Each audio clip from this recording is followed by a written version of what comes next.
KB 부동산 시세가 매물 시세보다 1억이나 낮아요. 대출을 못 받는 거예요. 내 돈이 5천만 원이나 더 필요하게 됩니다. KB 시세를 내가 높인다고? 방구석에서요? 이봐, 해봤어. 해보니까 되더라고요. 반갑습니다. 부자아빠 오세원입니다. 오늘은 KB 부동산 시세 올리는 법에 대해서 알려드리겠습니다. KB 부동산 시세라는 것은 이 집은 얼마만큼의 가치가 있어 라고 국민은행에서 딱 정해주는 거예요. 이게 주요 시중은행의 대출, 허그 보증보험 가입 이런 것들의 기준이 되는 부동산 통계 자료입니다. 자, 꼭 기억하세요. 우리나라 부동산 시세의 시장 표준은 KB 부동산 시세입니다. 공기업인 한국부동산원 시세도 있긴 한데 그건 국토부 장관님만 보시는 것 같고 보통 사람들은 또 은행은 전부 다 KB 시세만 보거든요. 부동산 매수를 할 때 혹은 내 집으로 생활 안정자금 대출을 받을 때 KB 시세가 생각보다 안 올라줘서 답답할 때가 있어요. 현실은 진짜 불장이야. 그런데 KB 시세는 몇 달 전 시세에 머물러 있을 수가 있어요. 자, 화면을 보면서 설명을 드릴게요. 내가 청주에 지웰 2차를 사고 싶다. 대장이죠.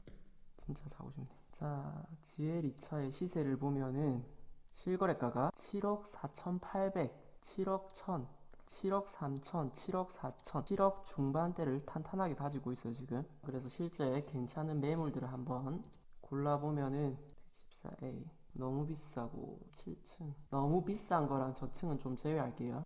이거 괜찮네. 26층이 7억 5천이에요. 이거를 실제로 사면은 대출을 얼마나 받을 수 있을까요? 이 물건 청주 지금 조정지역이잖아요. 조정지역 LTV 50% 적용하면은 7억 5천에 50% 3억 7,500만원까지 대출이 가능하죠. 그런데 뭐가 문제냐?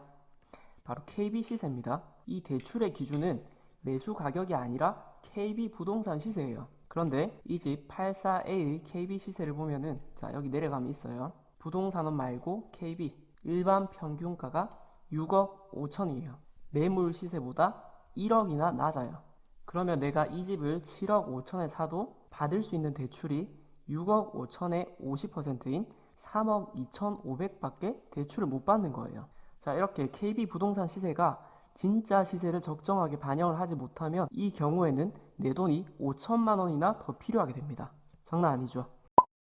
이게 왜 필요한 작업인지 아시겠죠? 그런데 KB 시세를 내가 높인다고? 방구석에서요? 네, 할 수 있습니다. KB 부동산 시세라는 거창한 이름에 괜히 겁먹을 필요가 없어요. 뭔가 국토부 실무자, 은행 직원, 부동산 전문가들이 원탁에 삥 둘러 앉아서 결정할 것 같은 나 같은 무지랭이가 관여할 틈이 1도 없을 것 같은 그런 생각이 드실 수도 있어요. 하지만 정주영 회장님은 말씀을 하셨죠. 이봐, 해봤어. 전 해봤어요. 해보니까 되더라고요. 자, 잘 따라오세요. KB 부동산 어플을 실행합니다. 시세 의견 등록은 어플에서만 가능해요. 그리고 내 물건을 검색을 합니다. 지웰 2차. 자, 여기 시세 실거래가 탭을 보시면 타입별로 시세를 조회할 수가 있습니다. 113A. 자, 여기 보이시죠? 일반 평균가가 6억 5천 이것밖에 안 돼요. 그래서 쭉쭉 내려가다 보면은 여기 중간에 시세 의견 등록 보이시죠? 여기로 들어가서 예시 참고하셔가지고 시세 의견을 등록하시면 됩니다. 2월 20일 113A 18층 7억 4,800만원 거래됐습니다. 이렇게. 자, 그리고 여기 주황색 글씨 보시면 1인당 1개월 1회만 가능해요. 그러니까 소중하게 쓰셔야 됩니다. 그리고 확인 누르면 등록 완료. 제가 실제로 했어요. 제 기회 한 번을 써서 이번 주 금요일에 한번 확인해 주세요. 그리고 만약 내가 월 1회를 이미 써버렸다. 그래도 방법이 있습니다. 제일 아래쪽에 보면은 시세조사 업소가 보통 두 군데 있습니다. 국민은행에서 이 부동산들에 직접 전화해서 시세를 물어본단 말이죠. 그러면 여기에 전화를 걸어서 소장님들께 공손히 요청을 하면 됩니다. 소장님, 제가 이번에 지웰 2차 84A를 매수를 했는데 KB 시세가 너무 낮아요. 대출 받아야 돼서 그러니까 현 시세에 잘 반영시켜 주시면 감사하겠습니다. 이렇게요. 조금 부담스럽죠. 저도 처음에는 이렇게 시세 요청 전화하는 것이 괜히 껄끄러웠습니다. 시세 의견 등록했으면 충분하지 않을까? 소장님이 불친절하면 어떡하지?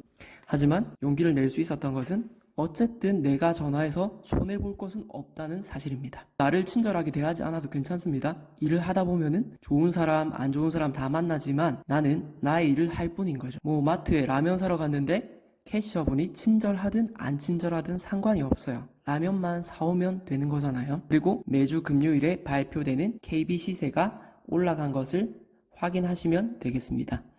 효과가 있을까 싶으실 수도 있겠지만 저는 이렇게 요청했을 때 실제로 올라간 적이 더 많았어요. 제 영상 보시고 나도 할 수 있겠다라는 생각이 드셨다면 구독, 좋아요, 알림 설정까지 부탁드리겠습니다. 감사합니다.